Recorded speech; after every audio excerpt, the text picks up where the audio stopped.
ચાંદીપુરમ વારસથી બાળકીના મોતનો મામલો સામે આવ્યો છે। ગોધરાની 4 વર્ષની બાળકીના મોત મામલે સયાજી હોસ્પિટલ આરએમઓનું નિવેદન સામે આવ્યું છે। હાલ શંકાસ્પદ 2 દર્દી હોસ્પિટલમાં સારવાર હેઠળ છે।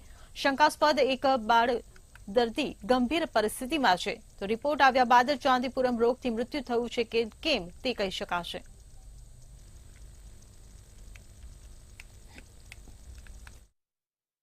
શંકાસ્પદ કેસ તો દાખલ છે 2 અને એને અત્યારે સારવાર હેઠળ છે અને એક એનઆઈસીયુમાં છે।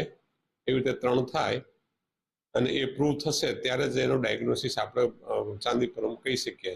નેગેટિવ આવે તો એને ચાંદીપુરમ કહી શકાય નહીં। અત્યારે અમારી પાસે પૂરેપૂરી વ્યવસ્થા છે કે આવા કોઈ પણ કેસ આવે તો અમારી પાસે માનવબળ, ડૉક્ટરનું માનવબળ પણ છે, સ્ટાફ પણ પૂરતો છે, વ્યવસ્થા પણ છે, ઇક્વિપમેન્ટ પણ છે। એટલે એસએજી હોસ્પિટલ સક્ષમ છે આવા જેટલા પણ કેસ આવશે એને પહોંચી વળવા માટે।